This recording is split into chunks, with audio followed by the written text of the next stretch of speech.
ಹೊಸ ವರ್ಷದ ಸಂಭ್ರಮ ಇರಲಿ, ಆದರೆ ಸ್ವೇಚ್ಛೆ ಬೇಡ. ಡಿಸೆಂಬರ್ 31ರ ರಾತ್ರಿ 11ರಿಂದ ಜನವರಿ 1ರ ಬೆಳಗ್ಗೆ 6 ಗಂಟೆವರೆಗೂ ಕೂಡ ನಿಗಾ ವಹಿಸ್ತಾರೆ. ಈ ಒಂದು ಮೇಲ್ಸೇತುವೆಗಳು ಸಹಜವಾಗಿ ಎಲ್ಲ ವರ್ಷವೂ ಕೂಡ ಬಂದ್ ಆಗುತ್ತೆ. ಈಗ ಬ್ರಿಗೇಡ್ ರೋಡ್ ಮತ್ತು MG ರೋಡ್ ಸೇರಿದಂತೆ ಚರ್ಚ್ ಸ್ಟ್ರೀಟ್ನಲ್ಲಿ ವಾಹನ ಸಂಚಾರ ನಿಷೇಧ, ಪ್ರಮುಖ ರಸ್ತೆಗಳಲ್ಲಿ ಮಾರ್ಗ ಬದಲಾವಣೆ, ಇವೆಲ್ಲವೂ ಕೂಡ ಹೊಸ ವರ್ಷಕ್ಕೆ ಗೈಡ್ಲೈನ್ಸ್. ಬರೀ ಕರೋನಾ ಅಂತಲ್ಲ, ಇದು ಹೊಸ ವರ್ಷಕ್ಕೆ ಬೆಂಗಳೂರಿನಲ್ಲಿ ಗೈಡ್ಲೈನ್ಸ್ ಹೇಗಿರುತ್ತೆ ಅನ್ನೋದಕ್ಕೆ ಸಂಬಂಧಪಟ್ಟಂತೆ ಪೊಲೀಸ್ ಕಮಿಷನರ್ ದಯಾನಂದ್ ಹೇಳಿಕೆಯನ್ನ ಕೊಟ್ಟಿದ್ದಾರೆ. ಫ್ಲೈಓವರ್ಗಳು ಸಾಮಾನ್ಯ ಬಂದೇ ಇರುತ್ತೆ ಆ ಸಂದರ್ಭದಲ್ಲಿ.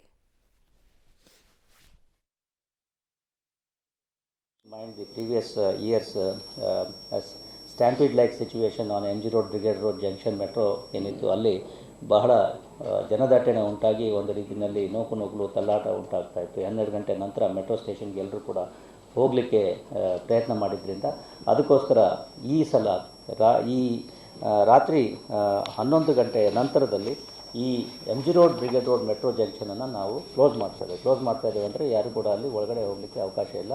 They can after 12 o'clock they can split towards 2 sides. One is ಈ ಕಬ್ಬನ್ ಪಾರ್ಕ್ ಮೆಟ್ರೋ ಸ್ಟೇಷನ್ ಇದೆ ಅನಿಲ್ ಕುಂಬ್ಳೆ ಜಂಕ್ಷನ್ ಹತ್ರ, ಹಾಗೆಯೇ ಟ್ರಿನಿಟಿ ಜಂಕ್ಷನ್ ಮೆಟ್ರೋ ಸ್ಟೇಷನ್ ಇದೆ, ಅಲ್ಲಿ ಹೋಗುವವರು ಮೆಟ್ರೋಗಳನ್ನು ಹತ್ತಬಹುದು. ಹೊರತಾಗಿ MG ರೋಡ್, ಬ್ರಿಗೇಡ್ ರೋಡ್ ಜಂಕ್ಷನಲ್ಲಿ ಇರ್ತಕ್ಕಂತಹ ಮೆಟ್ರೋ ಸ್ಟೇಷನ್ ಇದೆ, ಅದು ಸಾರ್ವಜನಿಕರು ಅದನ್ನು ಉಪಯೋಗಿಸಲಿಕ್ಕೆ ಅವಶ್ಯಕತೆ ಇರೋದಿಲ್ಲ. ಅಲ್ಲಿ ಅದನ್ನು ಕ್ಲೋಸ್ ಮಾಡಲಾಗ್ತದೆ.